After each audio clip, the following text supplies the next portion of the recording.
지금 중동의 심장부에서는 할리우드 첩보 영화조차 상상하지 못한 기묘하고도 위험한 권력 게임이 벌어지고 있습니다. 오늘 우리가 주목해야 할 주인공은 바로 미국과 이란, 그리고 그 사이에 낀 여러 국가입니다. 2026년 현재 이란의 상황은 그야말로 안개속입니다.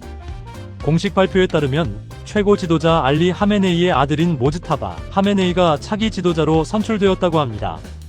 하지만 이상한 점이 한두 가지가 아닙니다. 정작 주인공인 하메네이 본인의 생사나 건강 상태가 전혀 확인되지 않고 있기 때문입니다.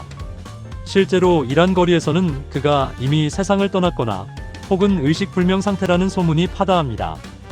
이란 지도부는 지도자의 생사조차 비밀에 붙인 채 이른바 유령 정치를 이어가고 있습니다. 모습이 보이지 않는 지도자를 앞세워 강경파들이 국가 권력을 장악하고 그 임계점이 폭발 직전까지 치닫고 있는 상황입니다. 많은 서구의 분석가들은 그동안 이란을 베네수엘라와 비슷한 수준으로 과소평가해 왔습니다. 지도부만 싹 제거하면 이란 체제도 모래성처럼 금방 항복하겠지라고 믿었던 것이죠. 하지만 이것은 이란이라는 나라의 역사를 전혀 모르는 무지에서 나온 착각이었습니다. 이란은 수천 년 전부터 거대한 제국을 운영해본 노하우와 행정체계를 가진 문명국가입니다. 중간에 왕조가 바뀌거나 정권이 교체되어도 나라를 지탱하는 관료 조직과 행정 시스템이 그대로 유지되는 제국의 저력이 있습니다.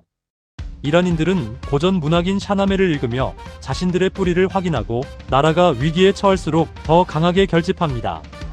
얼굴마담이 바뀐다고 해서 나라 시스템이 쉽게 무너지지 않는다는 사실을 미국은 이번에 뼈저리게 실감하고 있을 것입니다. 이 전쟁 때문에 속이 타들어가는 것은 미국뿐만이 아닙니다. 평소 미국의 든든한 우방이었던 사우디아라비아와 아랍에미리트 같은 걸프 국가들도 이제는 폭발하기 일보 직전입니다. 야, 너네가 전쟁의 도화선을 당겨놓고 왜 경제적인 피해는 우리가 다 보느냐는 목소리가 터져나오고 있습니다. 실제로 중동의 거물 사업가들이 이례적으로 미국을 향해 공개적인 비판을 쏟아내기 시작했습니다. 그동안 이쪽 나라들에서 기업인이 정치적 발언을 하는 것은 중국의 마윈처럼 매우 위험한 일로 여겨졌습니다. 그런데도 목소리를 낸다는 건 그만큼 상황이 심각하다는 뜻입니다. 자신들이 수십 년간 공들여 세운 화려한 빌딩과 도시들이 전쟁 한 방에 물거품이 될 위기에 처하자 왜 우리와 상의 한마디 없이 이런 결정을 내렸느냐며 미국의 정면으로 항의하고 있는 것입니다. 미국은 화가 난 동맹국들을 달래기 위해 아주 위험하고도 달콤한 보너스를 제안했습니다.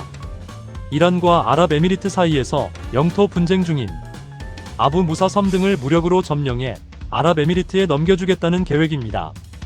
겉으로는 동맹에게 선물을 주는 척하지만 속내는 세계 경제의 목줄인 호르무즈 해협을 미국이 직접 장악하겠다는 무서운 계산이 깔려 있습니다. 하지만 이 계획은 잠자고 있는 사자의 코털을 뽑는 격이라 이란을 극도로 자극해 중동 전체를 불바다로 만들 수 있는 위험천만한 도박입니다.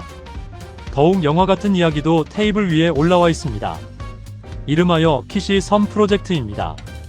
호르무즈 해협 바로 입구에 위치한 전략적 요충지 키시 섬을 점령한 뒤 과거 이슬람 혁명으로 쫓겨났던 이란 왕가의 후손을 안치는 것입니다. 한마디로 이란판 대만을 만들어서 본토 정권을 24시간 압박하겠다는 구상입니다. 만약 이 프로젝트가 가동된다면 미국은 전 세계 원유 물동량의 20%가 지나는 해로의 통제권을 완전히 쥐게 됩니다. 하지만 진짜 무서운 재앙은 따로 있습니다. 바로 핵무기입니다. 그동안 이란이 핵 개발을 주저했던 이유는 역설적이게도 최고 지도자 하메네이의 종교적 법령 때문이었습니다. 핵무기는 이슬람 정신에 어긋나는 하람, 즉 금기다라는 그의 선언이 강경파들의 손을 묶어왔던 것입니다. 하지만 하메네이가 사라진 지금 그 종교적 족쇄는 휴지 조각이 되어버렸습니다. 이제 이란 내부에서 핵 개발 버튼을 누르려는 강경파들을 막을 수 있는 명분이 어디에도 남아있지 않습니다. 전쟁 전보다 지금의 이란이 미국에게 훨씬 더 치명적이고 예측 불가능한 위협이 된 이유가 바로 여기에 있습니다. 전쟁이 길어지고 경제가 바닥을 치면 우리는 상상조차 하기 싫은 비극적인 결말을 맞이할 수도 있습니다. 자본이 탈출하고 부동산 시장이 무너지면 중동 곳곳에서 굶주린 늑대들이 다시 나타날 것입니다. 과거 전 세계를 공포로 몰아넣었던 IS나 알카에다 같은 극단주의 세력들이 혼란을 틈타 다시 세력을 키우게 될 것입니다. 경제적 보상이 사라진 자리에 다시 광기가 들어차고 중동 문명 전체가 암흑시대로 돌아가는 시나리오가 현실이 될 수 있다는 뜻입니다. 결국 지금의 중동은 누가 더 배짱이 세고 극단적인지를 겨루는 위험한 도박판이 되어버렸습니다. 미국의 베팅 사이트에서는 심지어 이번 전쟁에서 오늘 몇 명이 죽을지를 두고 돈을 거는 참혹한 게임까지 벌어지고 있습니다. 이라는 잠깐 쉬는 휴전은 필요 없다. 우리를 괴롭히지 않겠다는 확실한 보장 없이는 끝까지 가겠다며 벼랑 끝 전술을 쓰고 있습니다. 1400년 전부터 내려온 시아파 특유의 순교 정신은 이들이 결코 쉽게 무릎 꿇지 않을 것임을 말해줍니다. 이제 중동에 남은 희망은 오직 하나입니다. 각국 지도부 내에 남아있는 극소수의 이성적인 사람들이 최악의 폭발 직전에 극적인 합의를 이끌어내는 것입니다. 광기 어린 치킨 게임의 끝에서 중동의 불길이 전 세계를 덮치기 전에 이성이 승리하기를 진심으로 바랄 뿐입니다.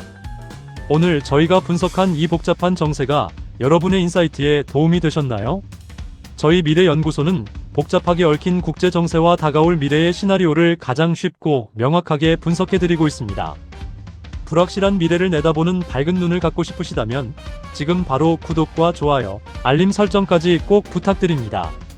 여러분의 클릭 한 번이 더 깊이 있는 콘텐츠를 만드는데 큰 힘이 됩니다. 지금까지 미래연구소였습니다. 시청해주셔서 감사합니다.